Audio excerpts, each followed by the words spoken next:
Bonjour, merci aux organisateurs de l'événement et merci au ministère de l'Économie et Finances pour l'invitation à la IFC de participer dans cette séance.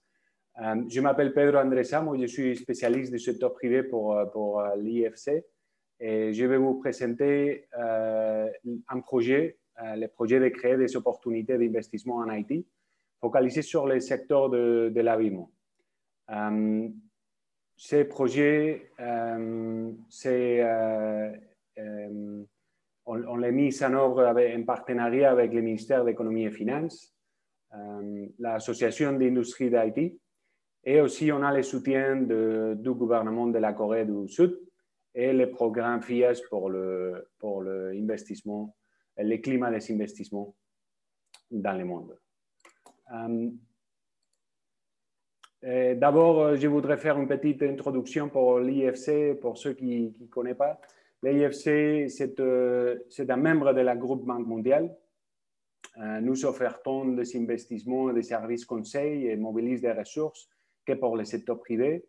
Et l'IFC est coté AAA et il y a 5 membres de cette organisation, avec lesquels nous travaillons surtout une centaine de pays. Et nous sommes la principale institution à niveau mondial de développement axée sur le secteur privé dans les pays en développement. Dans ce cas-là, nous sommes en train de travailler sur la création d'opportunités d'investissement dans le secteur d'habillement, comme je mentionnais. Il y a 3 objectifs principaux qui nous fait bouger pour ce projet. D'abord, c'est le maintien d'emplois face à la COVID-19. Nous voulons aider le secteur d'habillement à se remettre après la perte d'activités qui sont souffrées. Il y a aussi la génération des investissements. Nous espérons aider à promouvoir l'Haïti comme destination d'investissement, identifier des opportunités avec des investisseurs tant nouveaux ou existants et les aider à relever des défis qui empêchent de réaliser certains investissements. Et comme troisième, en fait, lié à ce deuxième objectif, c'est la création d'emplois qui, à la fin, ce qu'on veut attirer, c'est des opportunités pour le peuple d'Haïti à sécuriser une nouvel emploi. Pour arriver à ça, je veux vous parler de notre projet, mais avant d'entrer dans les détails de notre plan d'action, je voudrais passer quelques minutes pour vous parler un peu du contexte et de comment on est arrivé jusqu'à ce moment-là. Donc, pourquoi le secteur d'habillement c'est si important en Haïti? D'abord, c'est le plus grand employeur du secteur privé à niveau formal en Haïti. Rapporté par l'Association d'industrie d'Haïti, il avait plus de 55 000 employés travailleurs. En 2018, le secteur il a exporté $1 milliard, que c'est l'équivalent à 90% de ce total. Et en fait, Haïti, il a un accès en franchise de droits et proximité aux États-Unis. Et en fait, on a pu observer un fort soutien du Congrès américain pour le renouvellement du programme l'année dernière. C'est là qui fait confiance à que ça va durer dans le long terme, surtout dans la prochaine renouvellement d'un programme de préférences commerciales qui est attendu dans 5 ans. Il y a un potentiel de croissance pour le secteur, d'abord parce que les quotes de franchise de droits, il est sous-utilisé. Il y a à ce moment-là moins de 40% des exportations autorisées. Et surtout par rapport à produits de haute valeur ajoutée. Il y a aussi des espaces industriels disponibles, tant des zones économiques spéciales qui sont prêts pour être utilisées, mais aussi des expansions des parcs publics et des zones privées qui sont planifiées et arriver bientôt. Et bien évidemment, dans ces séances, ils sont discutés sur le PREPOC. C'est le plan de relance économique post-COVID-19 publié par le gouvernement d'Haïti. Je voulais souligner seulement que dans cette plan, il y a le secteur de manufacture d'habillement, il est sélectionné comme un des 5 secteurs prioritaires pour la diversification et l'accélération. Les 2 principaux objectifs, c'est la croissance de 3% et la création d'emplois, presque 70 000 emplois dans les prochaines années. Et la plupart, plus de la moitié, il est attendu dans ce secteur de l'habillement. Et en fait, une chose intéressante aussi dans cette époque, c'est qu'ils prévoient plus de 3 milliards de gourdes pour accompagner l'amélioration de la sécurité sociale des 60 000 ouvrières qui travaillent dans ce secteur. Et étant donné que les sommets de la finance est fixé sur la création de capital humain, nous trouvons que c'est un avance très important. Et aussi parce que dans cette discussion que je mentionnais de congrès américain, ils ont discuté sur les soucis qui sont confrontés certains travailleurs par rapport à l'accès aux santé, à l'accès à l'éducation, etc. Et ce sont des choses qu'il faut travailler pour assurer la productivité du secteur. Et là, on peut voir une carte avec un peu la situation à niveau d'emploi dans tous les pays. Et comme j'ai mentionné, il y a des zones industrielles qui sont là déjà, mais qui ne sont pas des travailleurs pour ce moment et qui offrent d'espace industriel.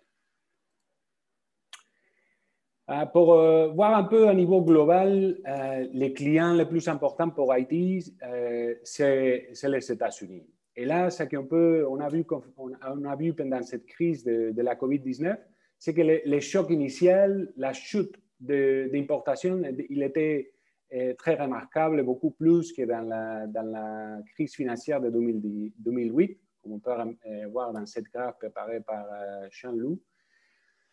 Mais il y a un peu d'espoir parce qu'il y a des signes de récupération plus rapides qui sont à confirmer.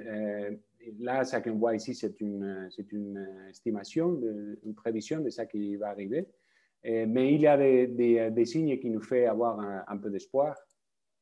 Et quand on descend, on regarde un peu plus en détail la situation du secteur en Haïti.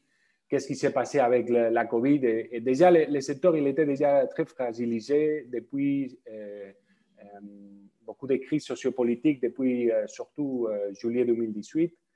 Mais la COVID, il a amené dans 2020 certains problèmes, surtout l'incertitude et dysfonctionnement de la chaîne de valeur internationale de l'habillement, qui offre des défis, mais aussi des opportunités pour Haïti. Il y a des mesures restrictives qui étaient d'ailleurs nécessaires pour endiguer l'expansion de la COVID-19. Difficultés de liquidité et d'accessibilité des matières premières, ça a empêché la production normale. Et aussi des nouvelles dispositions fiscales et monétaires adoptées qui sont changées les structures des opérations, des coûts des opérations. Les conséquences qu'on a pu observer, entre autres, c'est qu'entre les mois de mars et mai, un total de 723 jours ont été reportés comme perdus pour les usines. C'est là que c'est une accumulation de plus de 200 de production par 90% des compagnies. Il y a eu une perte de chiffre d'affaires pour la majorité des entreprises par rapport à la réduction des commandes. Et ces deux aspects, ils se sont reflétés dans une baisse de plus de 20% de la valeur des exportations vers les États-Unis dans ces dernières années.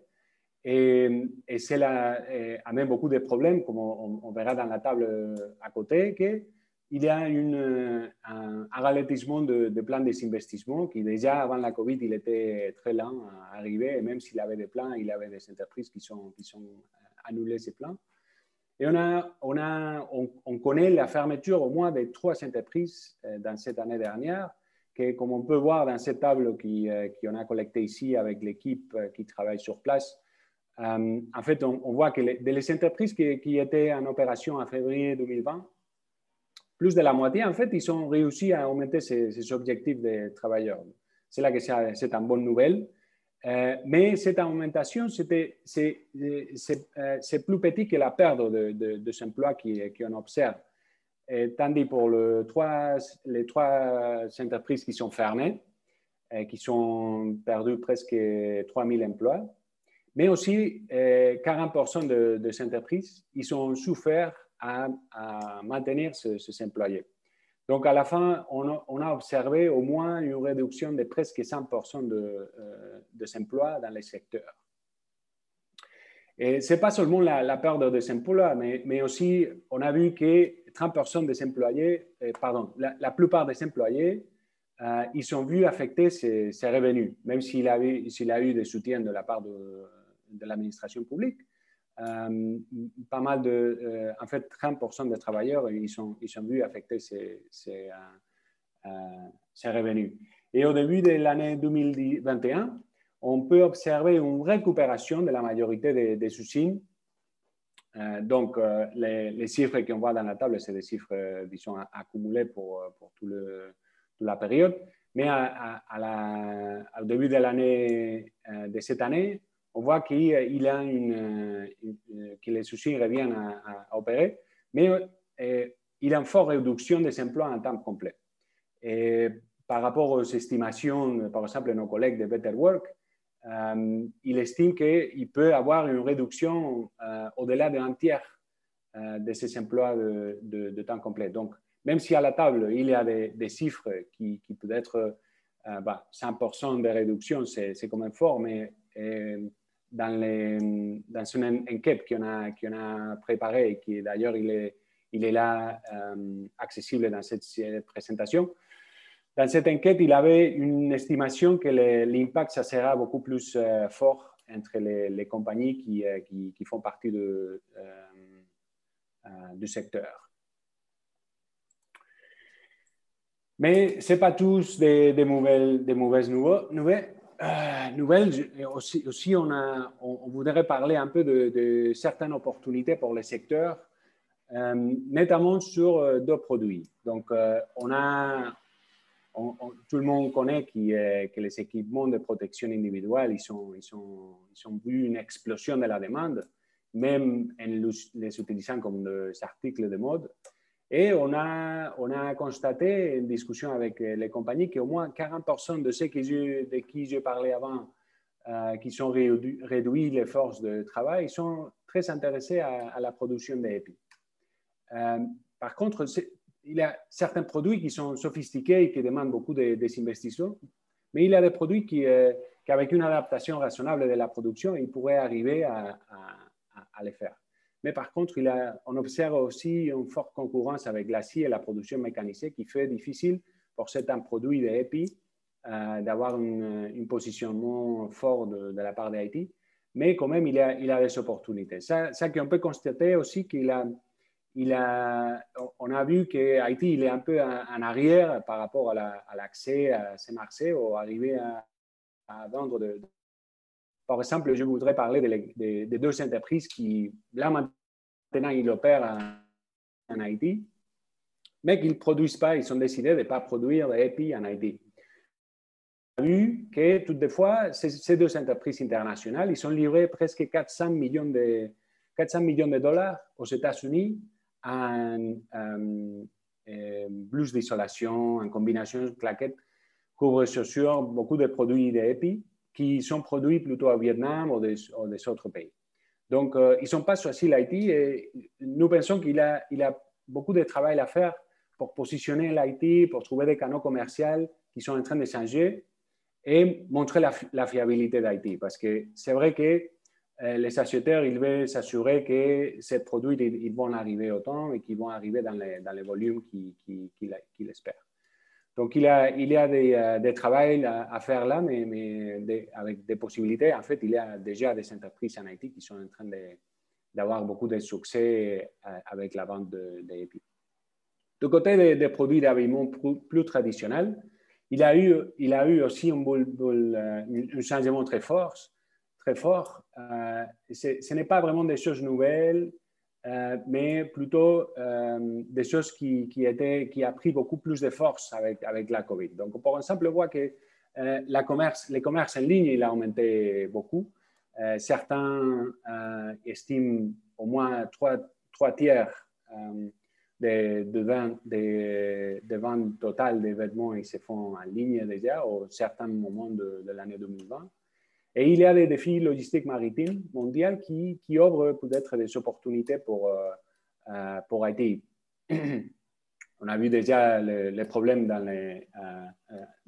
Suez, mais déjà les coûts de la logistique mondiale, il est en train de grimper fortement, ce qui peut améliorer la position compétitive de l'Haïti. Et aussi, il y a une préférence pour s'approvisionner dans les régions ou dans certains territoires géographiques. Et c'est quelque chose avec une forte importance, surtout aux États-Unis, où il veut réduire la dépendance de la Chine. Et en tout cas, aussi, on voit dans le secteur de l'habillement qu'il y a une nécessité de rapidité, d'agilité. On voit par exemple des commandes beaucoup plus petites qu'avant. Donc, cela demande d'avoir aussi des productions, pas seulement de vêtements, mais aussi les tissus pour être capable de réagir très fort. Là, des cas réussis, comme j'avais mentionné pour l'EPI, mais aussi en général pour l'habillement. En fait, il y a deux compagnies qu'on ne préfère pas mentionner les noms, mais ils sont en train de faire des expansions parce qu'ils ont trouvé ces changements de marché, ils les ont favorisés. Et là, par exemple, un de ces deux compagnies, ils sont en train de s'assurer 3 bâtiments pour construire 20 nouvelles lignes de production qui peut être l'équivalent à 200 millions de dollars d'exportation. Et là, ils sont en train de faire des investissements, par exemple, au-delà de 6 millions de dollars. Mais en général, ce qu'on peut voir dans les discussions qu'on est en train d'avoir avec le secteur, c'est qu'il y a une espèce de paradoxe de l'offre et de la poule. Dans le sens que, qu'est-ce qui arrive d'abord? Parce que les entreprises en Haïti, ils sont intéressés à changer les lignes de production, mais s'il y a des achats qui, disons, ils sont un peu plus à long terme et qui ça va le coup de faire les changements et l'investissement. Mais en même temps, les acheteurs, ils préfèrent observer les résultats d'une petite transaction et après engager sur le plus long terme. Donc, c'est quelque chose qu'il faut travailler. Et nous, on est en train d'essayer de faire ça avec les projets. Et c'est là où je voudrais, pour conclure, je voudrais parler un peu du plan d'action qu'on a pour notre projet, qu'il est divisé dans trois étapes différentes. La première étape, c'est de travailler pour aider les secteurs à avoir une réponse rapide en face de la COVID. Donc, on vient de commencer en février pour essayer, comme j'ai mentionné d'abord, fournir des informations sur les marchés, essayer de faire connaître un peu c'est quoi les changements qui sont en train d'arriver au marché, comment s'adapter, et donner des soutiens techniques spécifiques et directs aux entreprises pour trouver des acheteurs, trouver des opportunités, des commandes qui peut les aider à augmenter sa production. Dans les plus moyens termes, on planifie de travailler sur 18 mois pour aider aux institutions de gouvernement, mais aussi privées, à aider ces investisseurs et producteurs qui sont déjà sur place et gérer un peu les défis qu'ils trouvent pour produire. Donc là, on planifie de faire une analyse de chaîne de valeur pour trouver des niches de marché, trouver des choses qui pourraient être des opportunités qui ne sont pas trouvées toujours et qui pourraient être là. Et aussi comprendre mieux la structure des coûts et la structure de production pour essayer de voir s'il y a des changements qui les peuvent donner une position plus compétitive. Et travailler avec, comme je mentionnais, avec les institutions, que d'ailleurs on a mis une petite graphique en bas. Comme j'ai mentionné, notre partenaire principal, c'est le ministère de l'Économie et des Finances, mais on veut travailler aussi avec les ministères de Commerce et de l'Industrie, les centres de facilitation des investissements, l'Association d'industrie d'Haïti, la médiatrice du secteur textile, et Better Work, mais il y aura aussi des autres ministères et agences de gouvernement pour trouver c'est où les obstacles et donner de l'assistance technique pour essayer de les réduire et faciliter l'activité du secteur privé. Et là, après, la dernière phase du projet, ça sera un peu plus à long terme. Une fois que la situation s'est améliorée un peu par rapport à la COVID, et, comme j'ai mentionné, on voit beaucoup de potentiel pour les secteurs en Haïti et on aimerait travailler un peu à attirer de nouveaux investisseurs.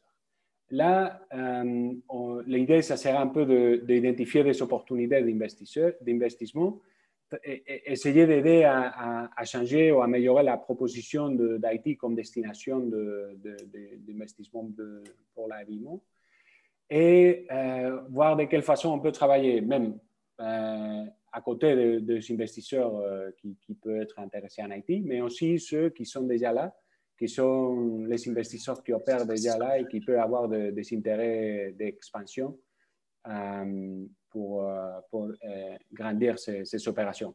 Donc voilà un peu l'objectif, les plans d'action que nous avons pour le projet.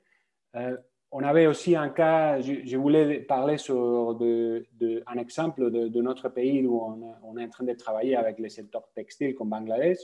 Mais dans l'intérêt de temps, je dirais seulement que ça qu'on voudrait faire, c'est comme on est une institution globale, internationale, on va essayer de trouver générer des partenariats, des associations, amener des expériences et des experts des autres pays pour essayer d'améliorer la situation en Haïti et de trouver des solutions qui sont adaptées au contexte d'Haïti, mais qui peut qui peut bénéficier des idées qui arrivent dans des autres pays. Donc, voilà ma présentation. Je vous remercie pour l'attention. Je vous dis à tous merci en pile et en espérant de se voir bientôt. Merci.